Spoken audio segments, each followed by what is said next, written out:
All right, ladies and gentlemen, first lesson of the year. Can you feel that excitement? I know, it's the start of the year. You got this. But first lesson, first little bit of information. Here we go. So, what is a factor with the kickoff?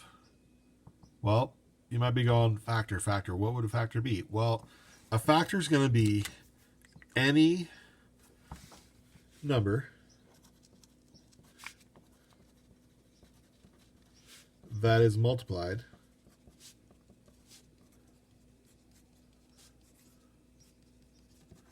by another.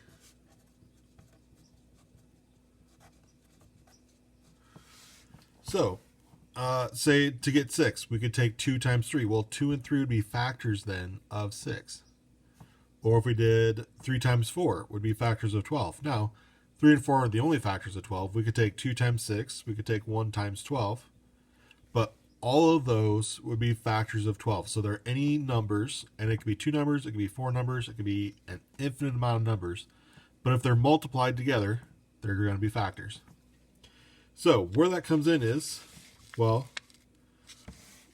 if we're dealing with a prime number, the only factors that it has is 1 in itself. So say like 12 would be 1 and 12 would be the only factors. Now we know that doesn't work because we also have 3 and 4, 2 and 6. So that 12 would not be a prime number. An example of a prime number would be like 5. 1 times 5 is the only way to get 5. There's no other way we can multiply numbers and get 5. So like 2 is a prime number. Now be careful, 1 is not a prime number. Even though 1 times 1 in itself are the only factors, that's still 1 squared, so that makes it a composite number.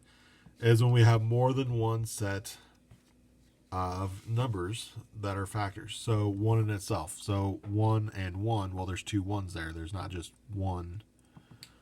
1 isn't the only factor. So 12 would be an example of a composite number. So we set up here, example, 5.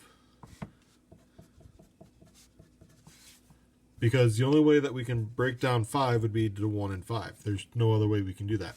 Where 12, we could break down to 2 and 6. We could take 12, and we could break it down to 1 and 12. We could take 12, we could break it down to 3 and 4. Either way, we're going to have more than just 1 in itself there. 1 and 12, yes, but there's also 2 and 6 and 3 and 4. So that's why it's a composite number. So if we look at 16, well, is it going to be a composite number? Well, we could always take 1 times 16, so we know that works. Is there another way we could find 16? Well, yeah, we could do 4 times 4. So that's other factors than just 1 and 16. So therefore, it is composite.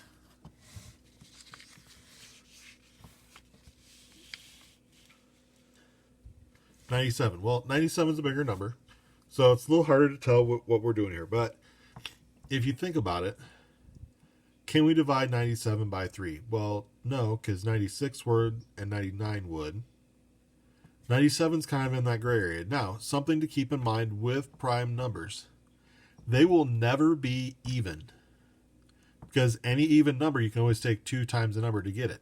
So any even number's out. So the only prime numbers that are possible are going to be odd numbers. Just like 16, we could have took 16 and broke it down to 2 and 8.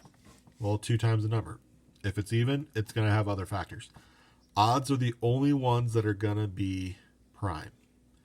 Now, if we start going through, we could go through every set. Can we take 97 divided by 3? Can we take 97 divided by 5? Can we take 97 divided by 7, by 9? And that would take a long time. Now, 97 is one of those. It's going to end up being prime. Now, we could go through all those, and that would take a long time. There really isn't an easy way besides going through and memorizing, okay, which numbers are prime. Well, 2, 3, 5, 7. 9 we can break down. 11 would be. 13 would be. 15 we can break down. So 17 would be, 19 would be. You can kind of start to see that it's going to be odds, but odds that aren't multiples of something else. which is exactly what a prime number is. It's just one in itself. So 97 is going to end up being prime. And I'm kind of getting long-winded here, but essentially that's what it ends up being, is it's going to be prime. A lot of times when you get to these bigger numbers, the bigger the number, the harder it is to be prime, because there's so many numbers that you could divide into it. But 97 is going to be one of them that will end up being prime.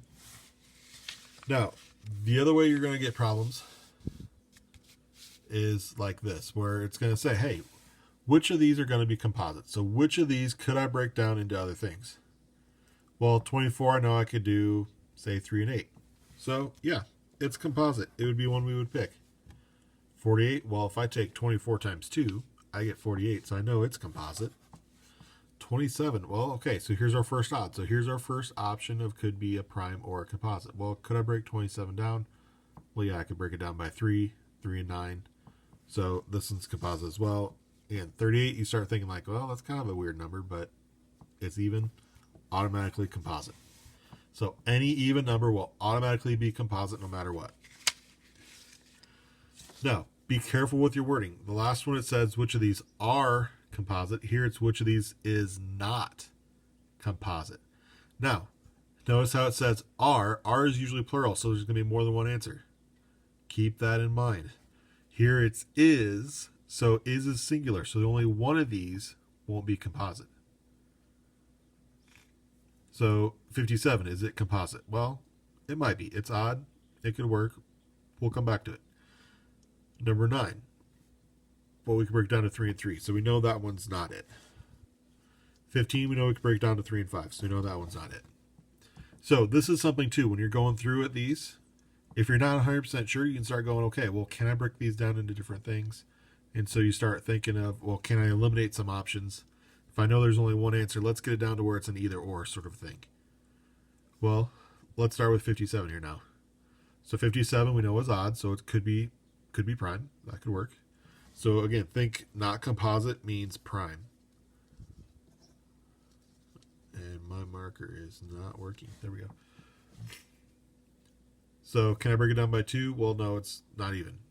But try 3. Can I break it down by 3? Well, actually, yes. Because if I divide this by 3, 3 goes into 5 one time. And I'm left with 27. Well, I know 27 is composite. So I can divide that by a number, which is 9. And I would get 3 and 19. Well, there I have multiple deals. So that's not it. So 41 has to be the prime number. And that's it. That's it for this lesson. So, prime composite. Remember, prime, only factors are one in itself. Remember, factors are numbers that are multiplied. Composites when we have other factors besides that one in itself. So, example of prime, 5. Example of composite, 12. Let me know if you have any questions. You can always email me, send me a message on Google Classroom, or you can send me a message on Sycamore. Send me a pan. So, until next time, we'll talk to you later, guys.